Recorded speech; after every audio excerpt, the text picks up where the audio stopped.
Hello, beloved. It's me, James, and it's time for some sacred reading together. We have been working our way slowly, a few verses at a time, through the Hebrew Bible book of Ruth. Just to bring you up to date, in case this is when it's story oriented, you want to kind of know the story.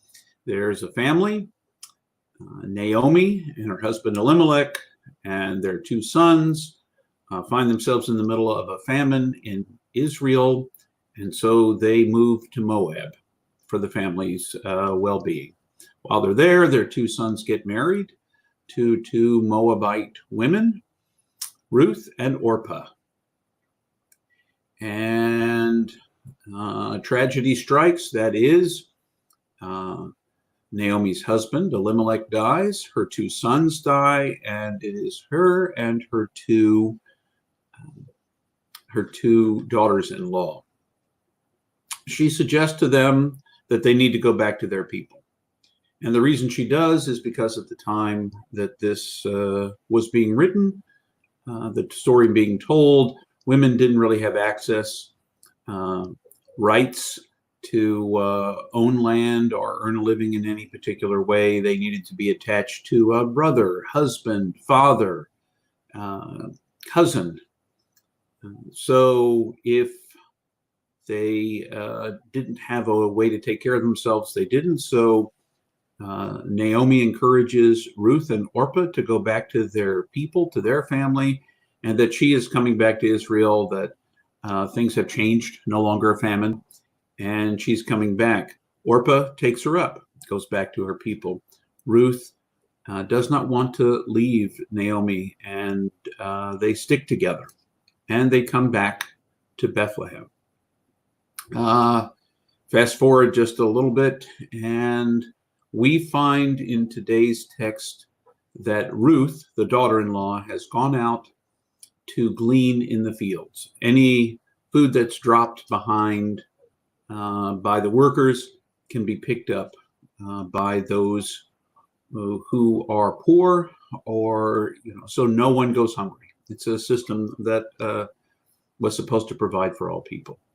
And that's where we find everything. Boaz, the owner of the field that Ruth is gleaning in, comes back. He's greeted his workers, and we're about to pick up from there. Say a little bit more about sacred reading. We read the text with the anticipation that though it may be a story about something that happened some time ago, some set of the words, a phrase, an individual word, or an image might arise in us as we read the text, and the text might speak into us something we need to hear, a word of encouragement, an invitation to wake up to some reality we're missing out on, calling us out on some missteps we are making in our own lives, to try to ripen us up so that we might be closer in our relationship to Spirit. So Spirit can speak to us in those ways. When I do sacred reading by myself, I read the text 3 times aloud. I do that on purpose. My eyes sometimes trick me, but when I read it aloud, I get the vibration. I hear it. Not only my eyes see it, but my ears hear it. My vocal cords vibrate to produce the sound. My lungs and my whole body are involved in producing the sound, and hearing it offers me an opportunity to see it in new ways, to hear echoes of what it is. So I do it 3 times when I'm alone by myself. Encourage you to do the same thing when you do sacred reading. But when I do it on these short broadcasts, I tend to just read them once. And after I've read it once, I pause for just a moment to kind of reflect on what I heard echoed in my mind. You might do the same. You could even turn off the video at that point if you wish, and just go back and read your own, or figure out what you heard. Listen with your heart to what you heard and perceive what God might be speaking into your life. But if you hold on through that moment, if you wish, I will share my own thoughts. And that's how we end our time together. Today we're in Ruth chapter 2. We're looking at verses 5 through 7. That's what we're reading aloud together. So catch your breath and listen with me for a word from the Lord. Then Boaz turned to the supervisor in charge of the harvesters and asked, "Who does that woman work for?" The supervisor of the harvesters replied, "She is the Moabite who returned from the land of Moab with Naomi. She asked our permission to collect the grain that the workers dropped. She has been working steadily since early morning with scarcely any rest."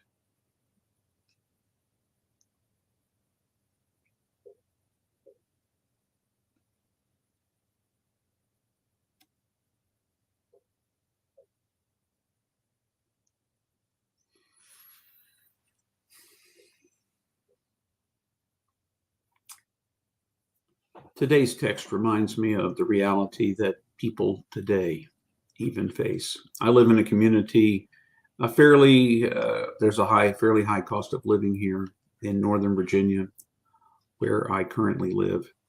And there are any number of families that have to, both parents, or for single parents, they'll often have to work tirelessly in order to support their families, provide a roof over their head, food to eat, medical care, and those kinds of things. This is not this. We're not looking at, when I read Ruth in this particular passage, and I was struck by those last words. She has been working steadily since morning with scarcely any rest.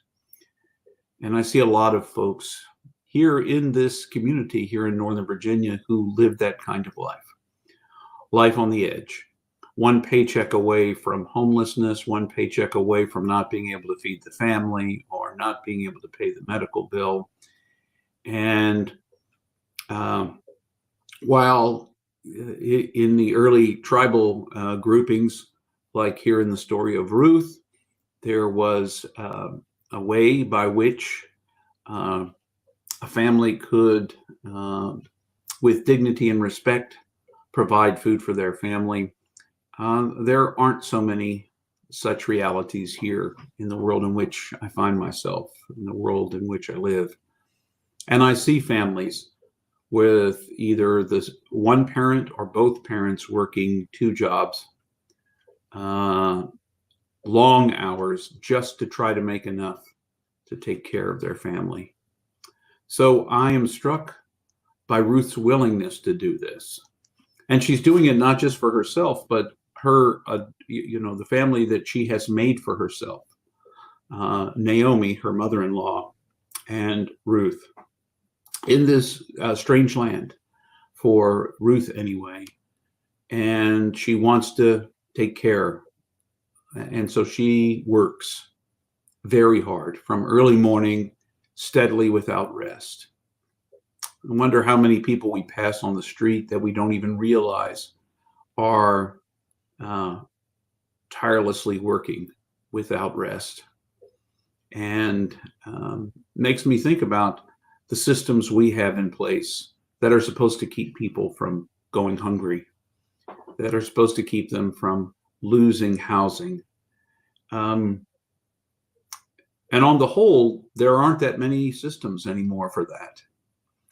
And we're in the place in which I live, the city in which I live, trying to make up for the difference, but my own national government is seeing and doing something different. Looking for ways to save money by not helping to provide for the poor, so that the rich can be richer. And I guess that is a reality we all face, even when the writing of Ruth was being written. I wonder about justice for folks like that.